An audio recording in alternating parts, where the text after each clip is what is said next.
एक प्रेरक कहानी। दूसरों का तुलना ना करें।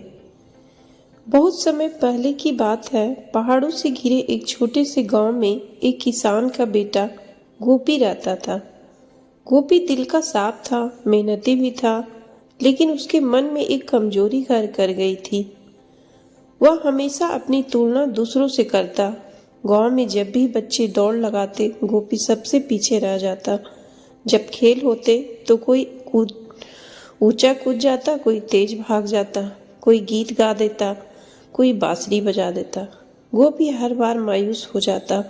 वह सोचता, क्यों मैं किसी भी काम में अच्छा नहीं हूँ, क्यों सब मुझसे बेहतर है। धीरे धीरे यह आदत उसके भीतर हीन भावना में बदलने लगी। जब भी कोई दोस्त अपनी तारीफ करता, गोपी के चेहरे पर मुस्कान तो होती, लेकिन भीतर ही भीतर वह टूट जाता। उसका आत्मविश्वास कम होता जा रहा था। एक दिन बहुत उदास होकर गोपी जंगल की तरफ निकल गया।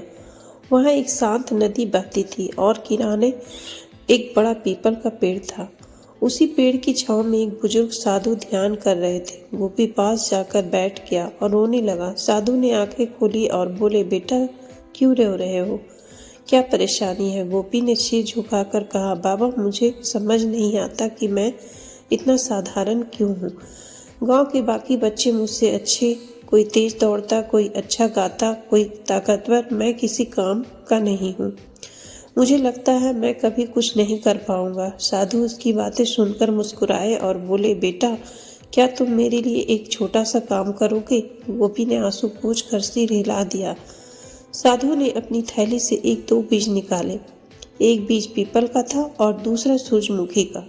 उन्होंने कहा, दोनों बीज खेत में बो दो और रोज पानी देना, बस यही काम करना। गोपी ने बिना सवाल किए वैसा ही किया। कुछ ही दिनों में सूरजमुखी का पौधा मिट्टी से बाहर आया। उसकी हरी हरी पत्तियां और पीली पंखुड़ी देखकर गांव वाले हैरान रह गए। लोग इसकी तारीफ करने लगे। बच्चे कहते, वाह कितना सुंदर फूल है। गोपी यह देखकर फिर मायूस हो गया। उसने सोचा, पीपल का बीज तो अभी तक अंकुरित भी नहीं हुआ, शायद मैं भी उसी तरह हूँ, बेकार, धीमा और नाकाम। समय बीतता गया। सूरजमुखी तेज से बड़ा हुआ।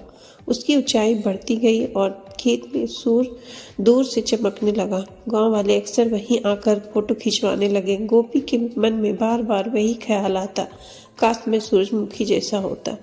सबकी नजर मुझ पर भी पड़ती, लेकिन कुछ ही महीनों बाद सूरजमुखी का रंग फीका पड़ने लगा। उसकी पत्तियां मुरझा गई और तना झुक गया। जल्द ही वह खेत से गायब हो गया। इसी बीच उसी जगह में पीपल का छोटा सा पौधा धीरे धीरे मिट्टी से झांकने लगा। शुरुआत में लोग उसे ज्यादा महत्व नहीं देते थे, पर रोज को भी उसकी देखभाल करता। हर साल दर साल वह पौधा बड़ा होता गया। समय बीता और वही पौधा एक मजबूत पेड़ में बदल चुका था। उसकी मोटी डालियां दूर दूर तक फैल गई। उसकी छांव में लोग बैठकर आराम करने लगे। बच्चे खेलते, बूढ़े विश्राम करते और यात्री थक कर वहीं रुक जाते। पक्षियों ने उसमें घोंसले बना दिए। गाय भैंस उसके नीचे बैठने लगी। अब पीपल सिर्फ एक पेड़ नहीं था, बल्कि पूरे गांव का सहारा बन गया था। एक दिन साधु फिर गोपी के पास आकर आए और बोला, बेटा देखा, सूरजमुखी जल्दी खिला और जल्दी ही मुरझा गया, लेकिन पीपल देर से बड़ा हुआ और आज सबको सहारा दे रहा है। हर बीज भी अपनी गति की होती है, अपनी ताकत होती है। हर पीपल सूरजमुखी से तुलना करता तो शायद कभी बढ़ ही नहीं पाता। गोपी की आंखों में चमक आ गई। उसके दिल के जैसे कोई बोझ उतर गया। उसे समझ आ गया कि अपनी तुलना दूसरों से करना बेवकूफ़ी है। हर इंसान का अपना समय, अपना हुनर और अपनी जगह होती है। वह साधु के पैरों में गिरकर बोला, बाबा अब मैं समझ गया, मुझे खुद को कमज़ोर नहीं समझना चाहिए। मुझे बस मेहनत करनी चाहिए और अपने समय का इंतज़ार करना चाहिए।